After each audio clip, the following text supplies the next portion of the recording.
يلا ظبط غطرتك بقى. لحظة هتلاقي حد داخل.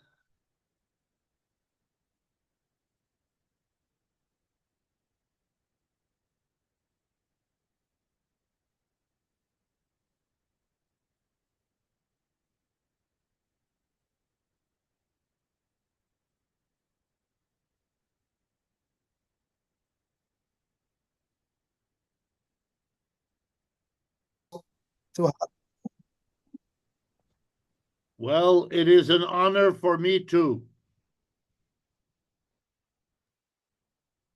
Thank you so much, Andrew. Your voice is loud and clear among. We would like to welcome you, great Professor Wolf. Good evening, ladies and gentlemen.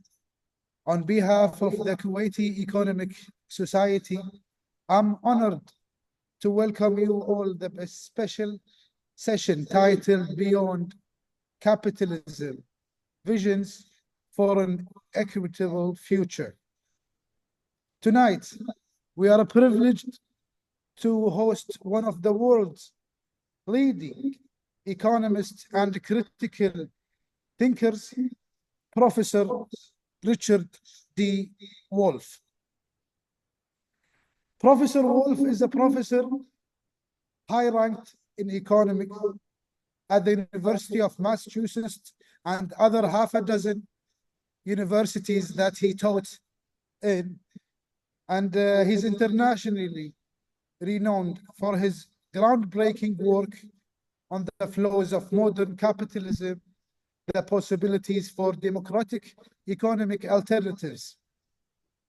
Professor Wolf's contributions have sparked global discussions on workers' cooperative economic democracy and the future of work and wealth. We are deeply honored to have him join us tonight to share his insight and engage with us on these virtual topics. Please join me in welcoming Professor Richard Wolf. Mike is yours, Professor. Well, let me begin by thanking all of you for your kind invitation. I am honored to be recognized by you and to be invited to speak to you. I hope you will remember that I am merely a messenger bringing you the information about the world economy that I think you need to hear. Some of this may be upsetting to you, and if it is, please remember I am just the messenger. I did not create the situation that I am about to describe to you. The most important single idea for me to present to you about the world economy today is that we are experiencing, you in Kuwait, I'm sitting here in New York City in the United States. We are together experiencing the decline of the American empire. It is as profound as the decline of the British Empire was before, maybe more so. Everything is now in a process of change. Whatever we experienced 10 years ago, 30 years ago, or 50 years ago is now in a process of irreversible change.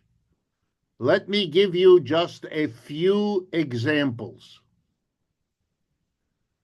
50 years ago, one of the remarkable realities was the absolute dominance of the United States in the world economy. 50 years ago, the United States had only 3 or 4% of the population of the earth, but it produced half of all the goods and services. The United States dollar became the international currency. Some commodities, such as oil, were traded around the world in dollars, eventually almost only dollars, the US currency. Americans dominated shipping around the world. The United States capital invested all over the world. Companies and individuals who had wealth kept it in the United States as the place to keep it safe. All of that is now over. It is no longer the case. Some statistics will show it to you. If you take the GDP, the gross domestic product, which is that rough statistic that gives you an idea of how big an economy is. It measures the total output of goods and services in one calendar year, 12 months. The GDP of the United States and the 6 major allies, Canada, Japan, Britain, France, Germany, and Italy, the G7. The total GDP of all 7, US and its major allies, is about 27, maybe 28% of total world output. But if you take also a look at the GDP of the People's Republic of China and its allies, known as the BRICS, BRICS, that together is 35% of the world's output. In other words, and this is so important, China and its allies are now a bigger, larger share of the world economy than is the United States and its allies. What this means is that every country, every company engaged in international economics, importing, exporting, investing, has to rethink its strategy, has to question where it keeps its wealth, has to question where it looks for markets, has to question where it looks for inputs it needs to bring into their country or to bring into their enterprise. All of that is changing. Countries that used to go to London and New York to work out their economic strategy may still go to New York and London, but when they finish in New York and London, they will go to Beijing and New Delhi and Sao Paulo and those parts of the world, and they will compare the offers they get. And they will often choose China and its allies because they get a better deal. It is happening around the world. The railroads in Africa are being built by China. The new ports being built in Latin America are built by China, and so on. It is a radically altered world. The second most important point is that the strategy of the United States has to be understood because it will shape the opportunities and the problems for Kuwait, among many other countries. So, for example, the strategy of Mr. Trump, like the strategy of Mr. Biden before him, was an attempt to contain China, to deal with the People's Republic of China the way the United States dealt with the Soviet Union. Military bases around it, NATO agreements against it. Well, you need to understand that that policy was able to work with Russia, with the Soviet Union, because the Russians and the Soviet Union were always a much smaller economy than the United States. I'll give you the statistics right now. The GDP of the United States is $25 trillion. The GDP of Russia today is $4 trillion. An elephant and a mouse, large and very small. That is not the condition of China.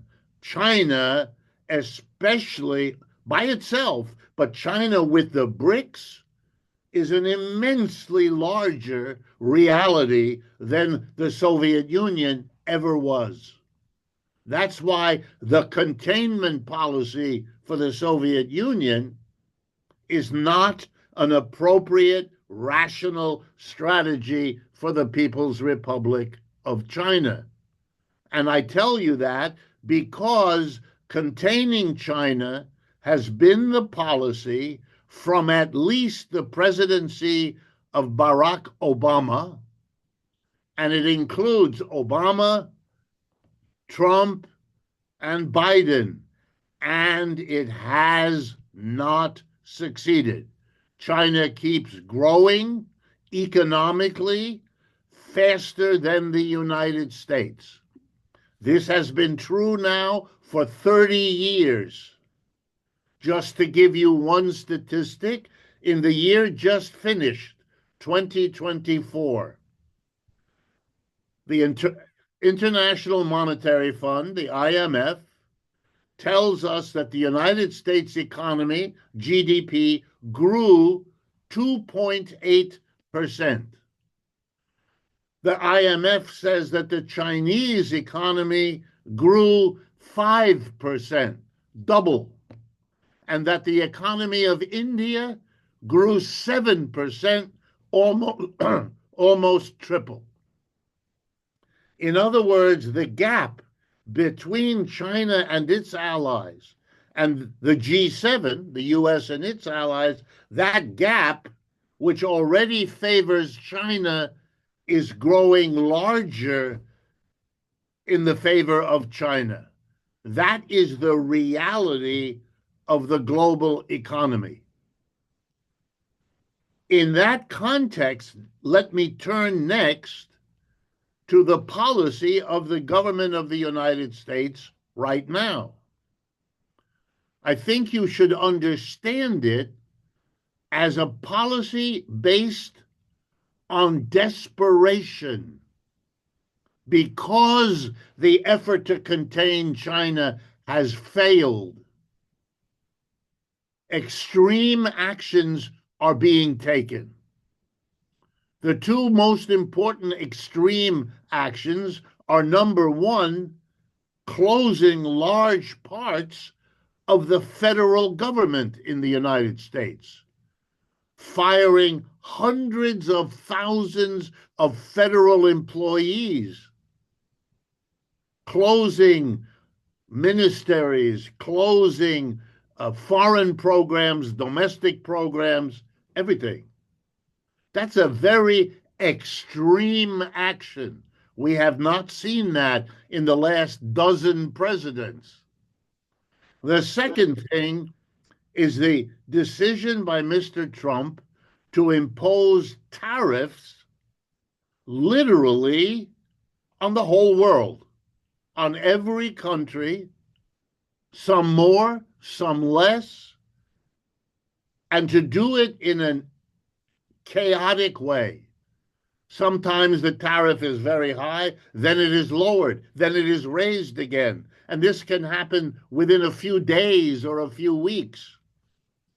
It means that companies and countries around the world know that what they used to have is no longer there, but they cannot predict, they cannot plan, they cannot make deals and contracts because everything is in doubt.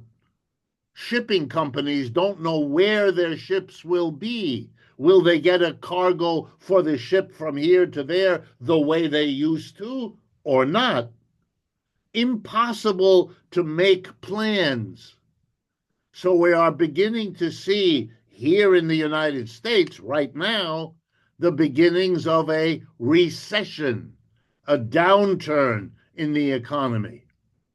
We do not know how deep it will go. We do not know how long it will last. But we do know it is very serious. And unlike our earlier ups and downs, because capitalism is a very unstable system, has its crashes, its recessions, its depressions every few years, as we all know. But this one, coming now, will be the first one that happens when the United States has a serious, major economic competitor, China. We have not had that for a century. For a century, we have not had an economic competitor. And so this is a new situation here in the United States, and it is causing great anxiety and great uncertainty. I wish I could tell you that it's understood, but it isn't. If you were to ask me, how are the Americans reacting to this new situation, I would have to tell you, honestly, it is by something that psychologists call denial. Most Americans are pretending that this isn't happening. They want to believe that the United States remains the superpower that it was from 1950 to 2010. They want to hold on, but they cannot. And this is very frightening and very worrying and very much in the middle of a transition that makes people very anxious and fearful. I wish that weren't true, but it is true. Yeah, and Professor, we are looking at the marches they're doing, against the oligarchy with Mr. Bernie Sanders, and all they're rioting, they're expressing their anger exactly like we are seeing it from abroad, from. Yes, Bernie Sanders and Alexandria Ocasio-Cortez are leading the trouble from below. But the left wing in America is very poorly organized. The left is large, but the organized left is very weak. And it's weak because after World War II, we had really half a century of a ferocious anti-communist, anti-socialist, very powerful, and it destroyed socialist parties, communist party, all of that was destroyed. It is now slowly coming back, and that will continue, but it is coming back from being almost totally destroyed. The problem for Mr. Trump now is not the left wing. Important as Bernie Sanders and Ocasio-Cortez are, the important trouble for Mr. Trump is coming from the elite, from the CEOs of the corporations, from Wall Street, because for them, there's too much turmoil. What Mr. Trump has done is cause lots of trouble, lots of contracts that cannot be fulfilled. So, for example, the stock market is down today, lower than what it was on the 20th of January when Mr. Trump became president. The stock market is looking at what he's doing and is shaking its head. That is a serious problem for him. That's more serious now than the pressure from below. Eventually, the pressure from below will become more important. But for the moment, it's actually the rulers of the United States that are beginning to worry. They agree with what Trump is doing, but they want it to work, and they don't want to sacrifice their well-being, their profits, and their wealth if he has made a mistake, or if he is going too quickly, or if he is making too many extreme actions, and more of them are talking like that. This is a difficult time for Mr. Trump. He won't say it and he won't show it, but I can assure you, I'm sitting in New York. I am literally sitting here a few minutes from Wall Street. I can walk to Wall Street, and I can tell you the anxiety now is much greater than it was in the first 6 weeks after he became president. Now, let me address in the time I have left what I think we need to do about all of this. Much of the discussion in this country is limited to little adjustments around the edges. Should interest rates be raised or lowered? Big debate. Should the government do a little more or a little less in the economy? Big debate. In my opinion, and I am not alone in the United States, our situation is too critical. It is no longer possible to solve our problems by a little adjustment of the interest rate or a little adjustment over here. We need to have big changes, and those big changes are coming. They may come sooner or later.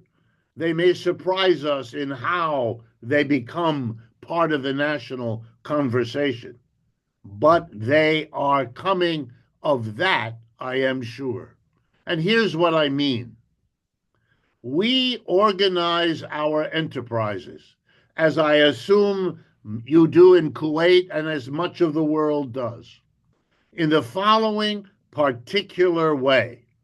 A relatively small number of people, the CEO, the major shareholders, have a dominant position, and they hire a large number of employees who do the work. The problem is, if you organize your business that way, the people who make the key decisions, what to produce, what technology to use, where to carry out the production, and what to do with the output, with the revenue from selling your output, is all made by that small group, and they mostly take care of themselves. You know, when I teach, because I'm a professor of economics, when we teach how the system works, we explain that enterprises try to maximize profits. But the problem is, profits go to a relatively small part of every enterprise. The mass of people don't get profits. They get wages, they get salaries, but they don't get the profits. That kind of a system is what, for a while, made the United States grow quickly. I understand that. It did. But it doesn't anymore. At this point, you need a different mentality. You have to look at what the economy needs, which may not be what is most profitable. I'll give you an example. The United States needs, really does, a modern, rapid railroad transportation system, both for passengers, people, and for freight, goods and services. We don't have one. We don't have one because it isn't privately profitable. So no company invests in making a modern, rapid railroad system. If you go to the People's Republic of China, and by the way, some other countries too, but if you go to the People's Republic of China, you will see a very impressive national rapid transportation system. Why? Because China needs it, just like the United States needs it. But in China, if you don't have a private company do it, the government does it. Okay, we don't have that. We have a prejudice against government enterprise. We have no ideological space in American capitalism for the government to step in. And that has put us at a disadvantage in terms of economic growth. That's why China has outgrown us in the last 30 years, because they have a government that works together with the private sector. They have a hybrid society, half private, half government, but all under the control of a government determined to emerge from poverty, to bring the mass of their people into a modern middle class standard of living. And they have achieved it. That's the problem for the United States. They can no longer say, we are the richest. We're not. The Chinese have outmaneuvered us. And the sooner we understand it, and the sooner we face it, the sooner we will be able to do what intelligent people should always do. If someone is figuring out how to do something better than you can do, learn from them. Sit down with them. You will have things you do well that you can teach them. They will have things they do well they can teach you. We would be much better off if the two powers, G7 on the one hand, China and the BRICS on the other, if they sat down and worked out a way to live together on this planet, rather than risking what we have now. And I have to end on that note because it's serious. The United States has an enormous stockpile of nuclear weapons. China, together with Russia, have an enormous stockpile of nuclear weapons. There will be no winners if the United States continues to try to contain the Chinese experience rather than learn from it. And so we need in the United States two changes: a change of attitude towards China and the rest of the world. No tariffs on everybody, the opposite. Sit down, open up opportunities for trade and exchange. And the second thing we need is we need to ask and debate the honest question: is it really the best for the people of this planet to organize the production of goods and services in a hierarchical, top-down capitalist way, the way we have been doing on this planet for the last several hundred years? Or is it time for us to ask whether a democratic workplace, a workplace in which we all together, one person, one vote, decide democratically what to produce, how to produce, where to produce, and what to do with the output we have all helped to produce? This is no longer an abstract philosophical question. It's become an urgent question because we need to reorganize our economy so that we can live together and that we can avoid destroying physically the planet we all depend on. So let me stop with that. I hope I have not upset you, but we are dealing with very serious problems here in the United States. And unfortunately, how we deal with them here will impact everybody, including the good people of Kuwait. Well, thank you so much, Professor. You have expressed enough. You've scared us, actually, more than we are scared. In terms of using this nuclear powers without any rethinking of humanity and the universe in general. Yeah.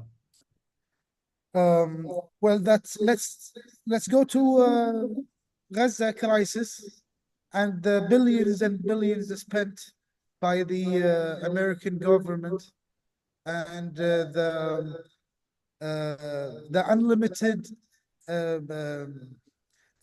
deprivation that the Arab world is just leaving one of their, there's our sisters and families, and they're in deep hunger, and I don't want to, the media, you don't need me for that, the media has covered enough crisis regarding this. So Professor Wolf, based on your work on rethinking Marxism, economics, and advocating for systemic changes, how do you interpret that crisis where economic oppression and political occupation intersects from both an academic and humanitarian lenses? What structural changes would you envision to achieve economic justice and peaceful self-determination for the Palestinian people? Okay, well, in many ways, that is a very important and profound question. And let me answer it as directly as I can. If you permit the production of goods and services to be organized in workplaces, which we call enterprises, factories, offices, stores, if you allow them to be organized with a tiny group of people at the top who make all the decisions, as I've been saying, then you cannot be surprised if over time that small group takes the wealth for itself, takes the power for itself. And so we get societies with highly concentrated wealth and power. I'll give you the example of my country, the United States. The richest 10% of our people own 80%. Some people think it's even 90%, but between 80 and 90% of all the stocks on the stock exchange. So you have 10% of the people who are, in any meaningful sense, wealthy, and the other 90% are not. When you have that situation, here's what sooner or later happens. Those who are at the top become afraid that they might lose the wealth that they have. And so they begin to demand of the government to protect their wealth from everybody else. And you begin to see the use of the police and the use of the military and so forth to protect. But the honest reaction is not to be critical of the police for misbehaving. They often do. Or critical of the military for intervening. They often do. That is going to continue as long as you don't change the basic situation in which the wealth of the few exists surrounded by the poverty of the many. Then you are reproducing the conditions which produce oppression, military intervention, constant trouble, revolutionary upsurge. When I argue for why it would be better to have a democratically organized enterprise. It's because I believe that the rich in our community would, in the end, live a better life in a happier community, in a safer situation than they do now, when they are constantly having to worry whether the mass from below will eventually take action. History suggests that they may not do it for a long time, but eventually they do. And we can't know whether eventually might be next month.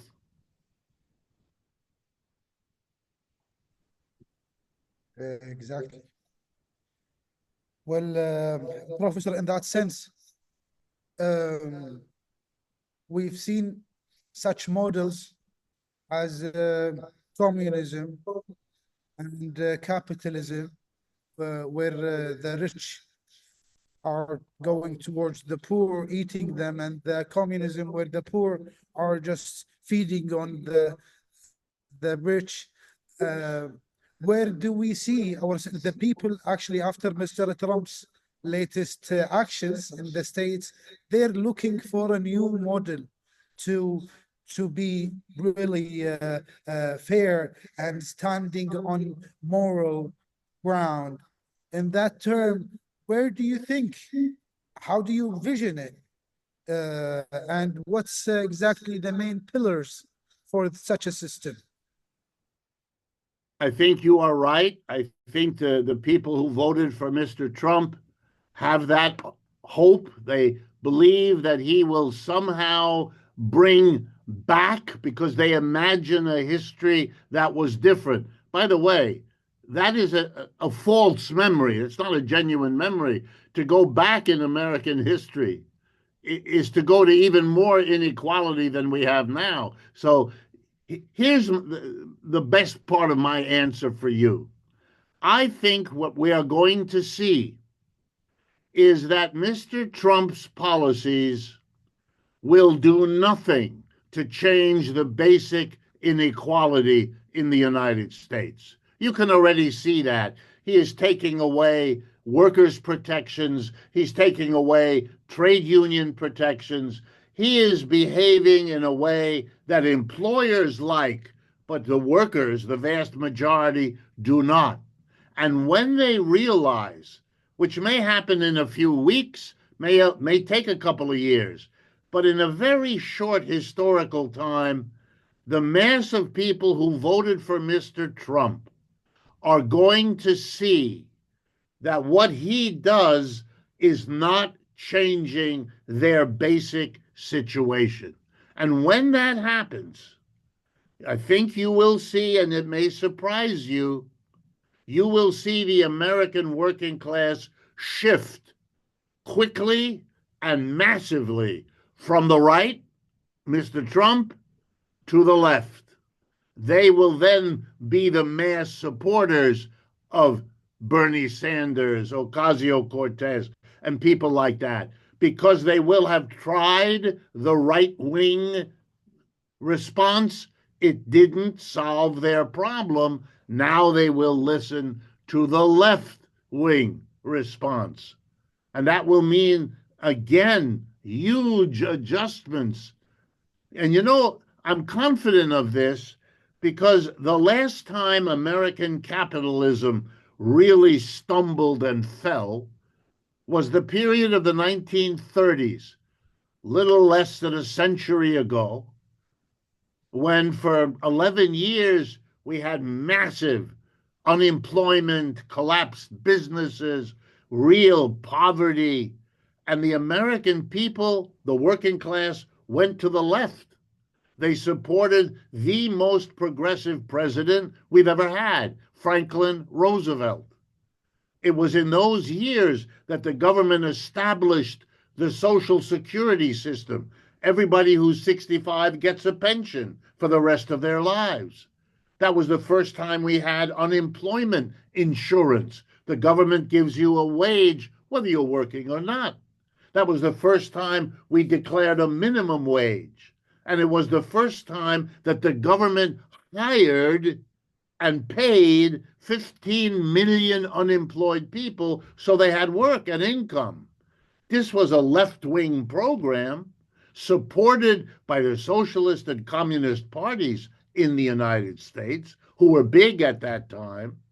And so the ability of the American working class to go to the left and come up with a solution, for example, like worker cooperatives, like reorganizing business so it was democratic and not a few rich people and the bottom.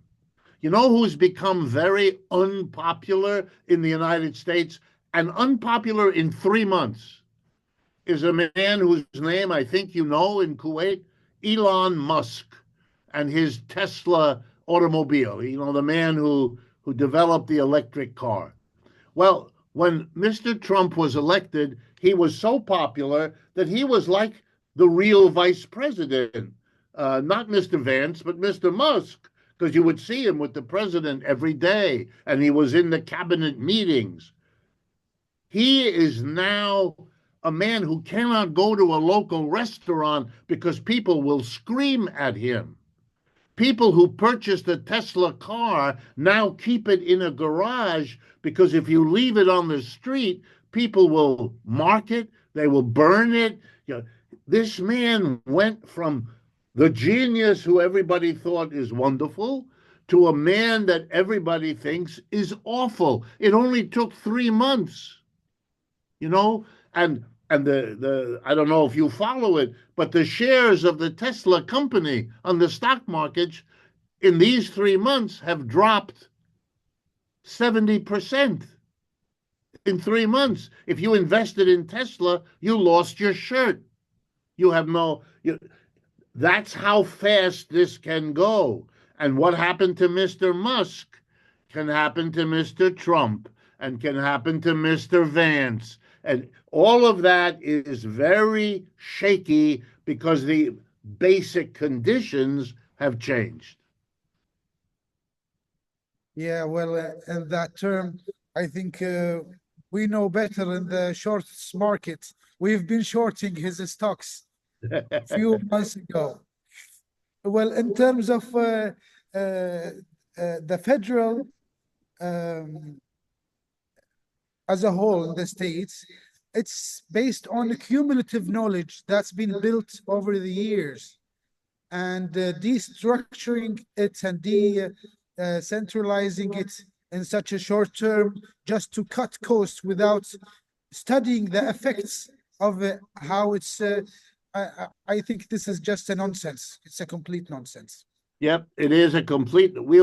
Most Americans are against it. That is not popular what he's done. It is very clear that the idea behind this was to cut government spending, and he has to do that because the level of the United States debt is now unsustainable. Let me give you a very briefly. The United States is the world's greatest debtor country.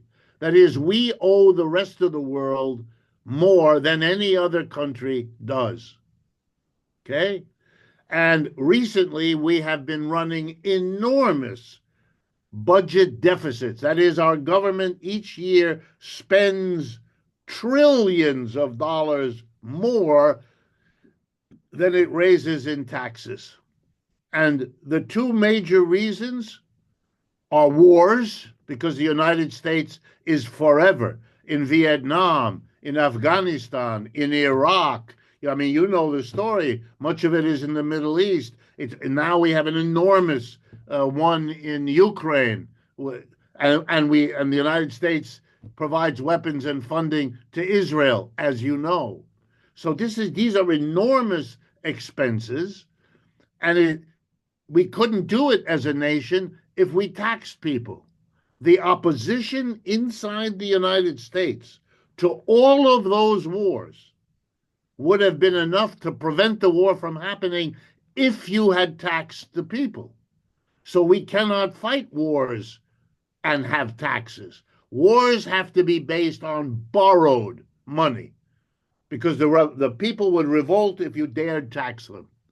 So here's the irony. The rest of the world, for example, the Middle East, many of the countries in the Middle East take the dollars they earn, for example, from exporting oil or exporting gas, and lend them to the United States. They buy U.S. Treasury securities.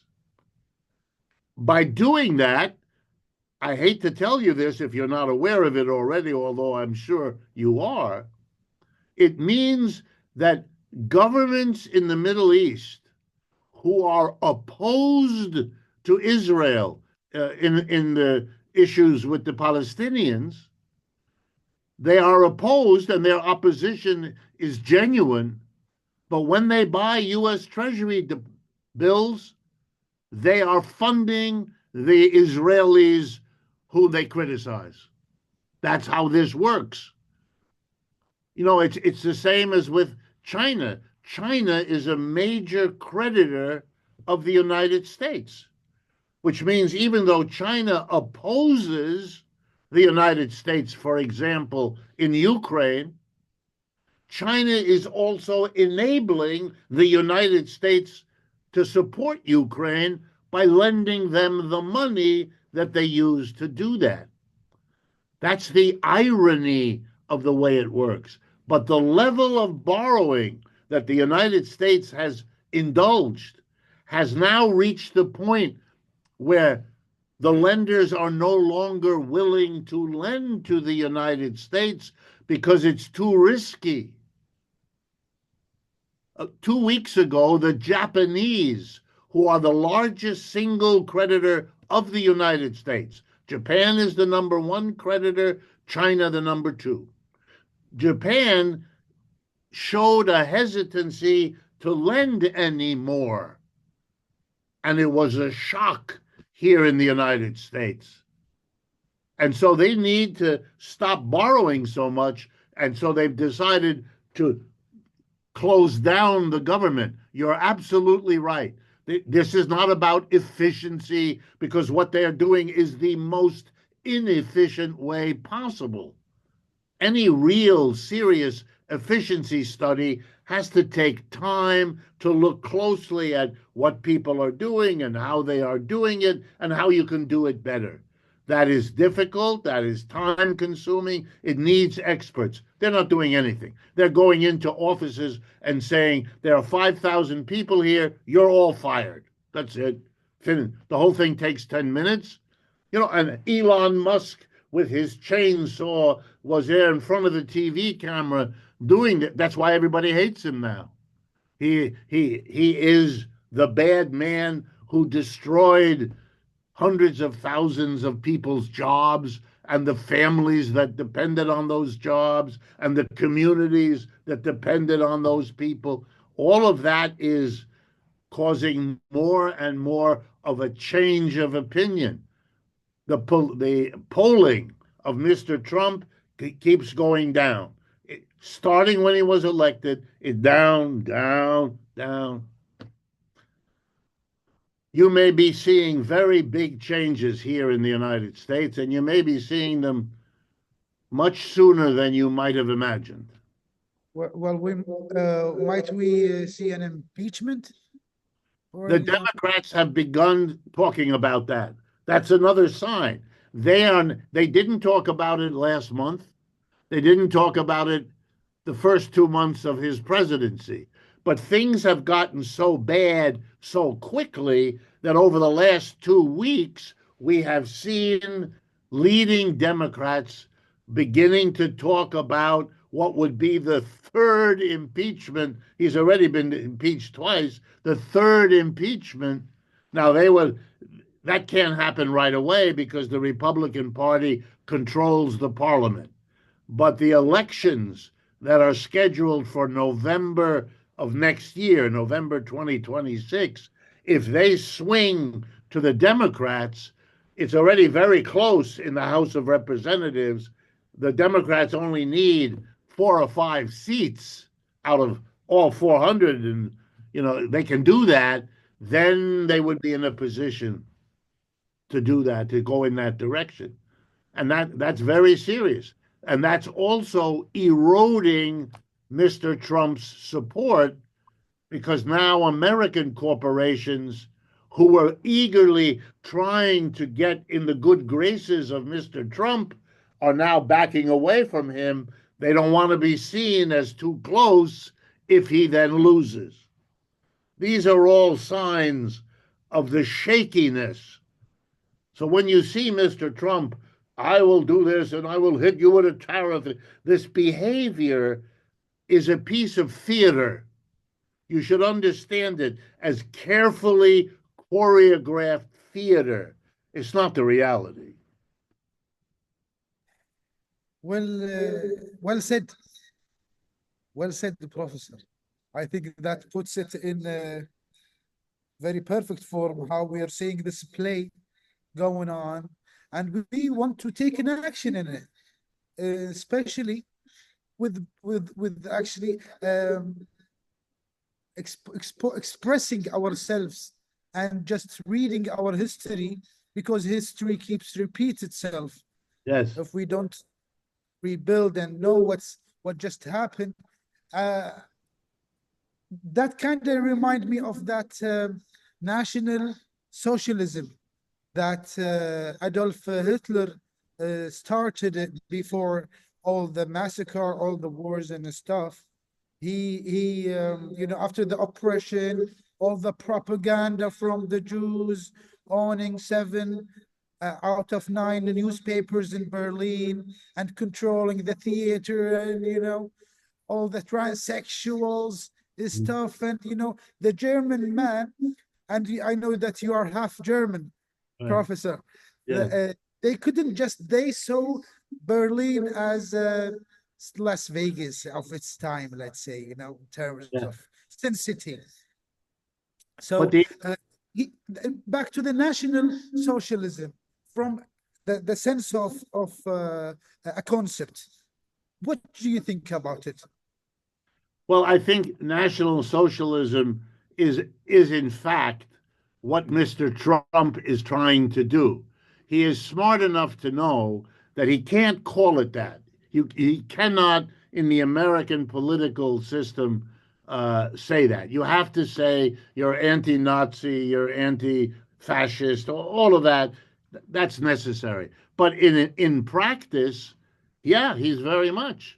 And it is a sign of how desperate the Republican community is. Because think about it. For the last 40 years, American presidents, Republican and Democratic alike, have celebrated globalization, free trade, an open world economy.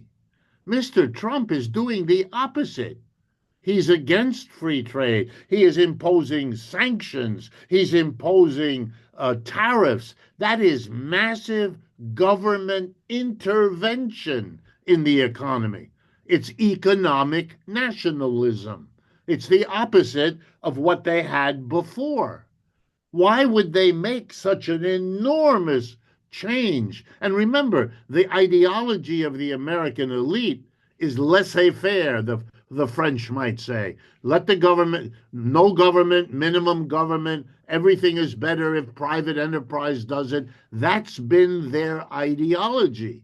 Suddenly, Mr. Trump, and this is more in his second presidency than in the first, he is the advocate of the most massive government intervention, government control. To put a tariff is to change the price of something. It's the most dramatic intervention the government can do. You're not allowing the private sector. You're not allowing the buyer and the seller to negotiate a price. You're dictating. So he is becoming a nationalist dictator. And I think that National Socialism, whether he admits it or not, whether he even knows what it is or not, he's not our most educated president, to say it politely. So whether he knows it or not, he is going, and that's, I think, what fascism always was. It was the way you hold on to capitalism when when it's no longer acceptable to a growing mass of your people, that's when you have to become harsh in imposing it. And about the Germans, yes, my mother was born in Berlin, and I speak German. I have, even though I was born in the United States, my parents were refugees. German working class went through three things in a very short time. They went through World War I, which Germany lost. A few years later, in 1923, the war ended in 1918. A few years later, 1923, Germany had the worst inflation in modern history. My mother told me stories where her father would come home from work in the middle of the day, around noon, with a bag full of money, and he would give it to my grandmother, my mother's mother, and she would take that and run to the store to spend the money, because if you waited till the evening, that money would be worthless. The prices would have gone up so high. So all of their savings were lost by this inflation. And then in 1929, 5 years later, the Great Depression hit. You can't do that to a working class. You can't hit them that hard over and over again in a short period of time without them going crazy. And so they went crazy and suddenly found salvation in this little man with the mustache from Austria, Adolf Hitler. But, you know, if you put people into unbelievable pressure, you're going to get tremendous violence and upset because they are desperate. We're not there yet in the United States. But when you see wholesale firing of the government, when you see tariff on everybody in the world, you're watching desperate people trying to hold on to a situation that is going out of their control.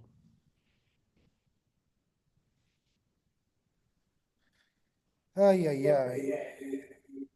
I'm sorry for such a tragic, and we want to stop that on our behalf. Yes. Well, you know, one of the ways to do that is to have these kinds of conversations. So I do, because I'm running out of time. Also, I do want to thank you for the invitation, for being willing to hear these ideas. I really am honored by your interest, and I hope that what I've had to say has been interesting for your audience too. Well, on behalf of the Kuwait Economic Society, I would like to thank you, Professor Richard Wolf, for sharing your valuable insights, time, and effort with us. Your perspectives have provided us with much to reflect upon, and we are truly grateful for the opportunity that you've given us from your expertise. And we would like to thank our audience for their engagement and thoughtful questions. If there are any questions, please, you can write it down. We have a couple minutes before we log out. And we are looking forward, if Professor allows it, to do another prospective session and kind of classifying, categorize our thoughts in terms of solutions in this universe. There is any questions from Qutayba, please bless us with another. Okay, that's a session, inshallah. Inshallah. If there is any questions, I know that Muhammad Al-Ayban is writing one. Khalil Mchenzi. Well, what advice would you give to young economists and policymakers who are questioning the current system but don't know where to begin pushing for the change, Professor? Okay, here's my advice, and it's based on a lifetime of being a professor of economics here in the United States, I'm afraid what I have to tell you is study economics, but do not do it in the ways that the old established institutions want you to do it. If you need a degree, of course, I understand it. If you need that credential, I understand it. You go to the university, you get the credential. I could not tell you not to do it because I did that too. But I made a point of asking questions about capitalism as a system. And my professors were unable to answer those questions. The honest ones, because they didn't know much about the critical tradition. The dishonest ones told me there was nothing else except capitalism. In other words, that capitalism was the highest achievement of human whatever, and that anything other than that had long ago been shown to be less good. That's not true. Every economic system, feudalism, slavery, ancient village economy, every one of those systems had people who loved it, celebrated it, absolutely. But it also had people who were critical of it. An honest understanding requires you to engage with the people who love it, but also to engage with the people who are critical. Then you make up your own mind. You decide how to mix these together, or which one is more persuasive to you as you study the economy you live in. But don't let the established institutions keep the critical tradition from you. And I have to tell you, I had to discover this. You will. The most developed criticism of capitalism is the tradition known as Marxism. That's not, you don't have to agree with everything in it, not at all. But if you don't study it, then you will not know what the criticism is. And you will not be in a good position to fix the problems of capitalism that are exploding all around us. You will not be in a good position to help do that if you're not familiar with the critical tradition.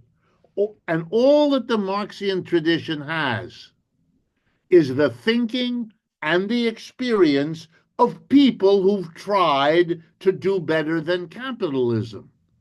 In a way, that's you and me. We need to understand that tradition so that we can do better. Don't let them exclude the Marxism.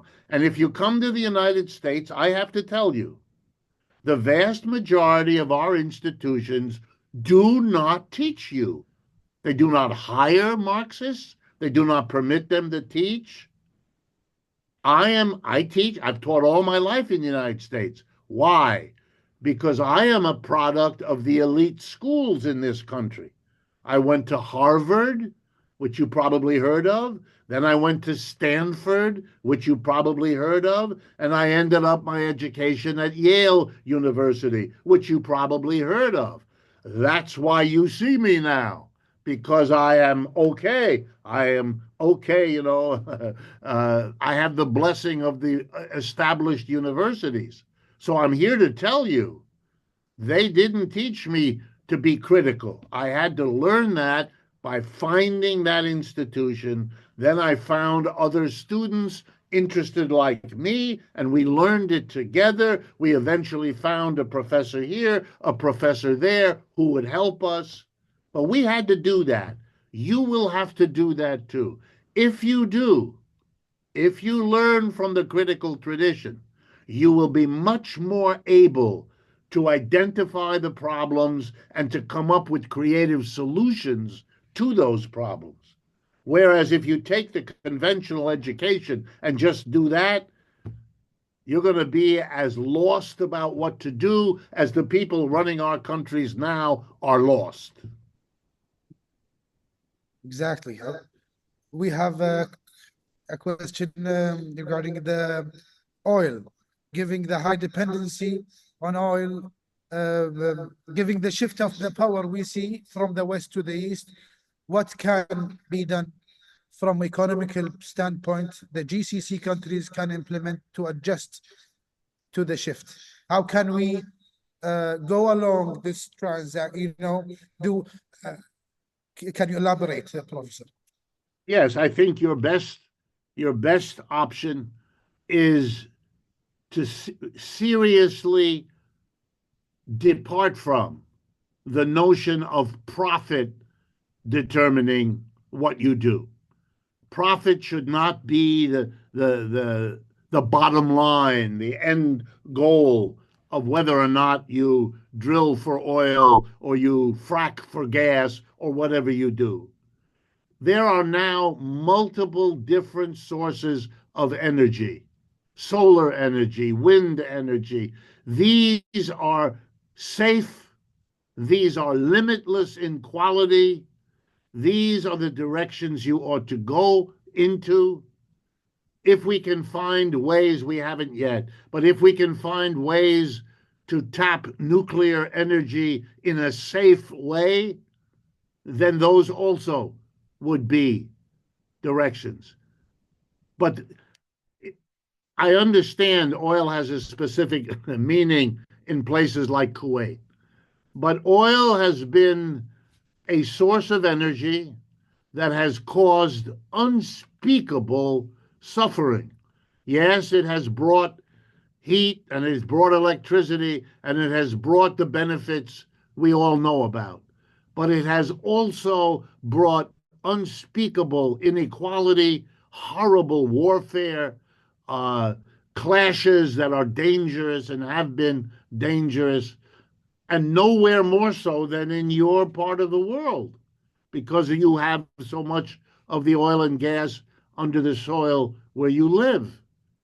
So I would argue a serious social commitment to alternative energies.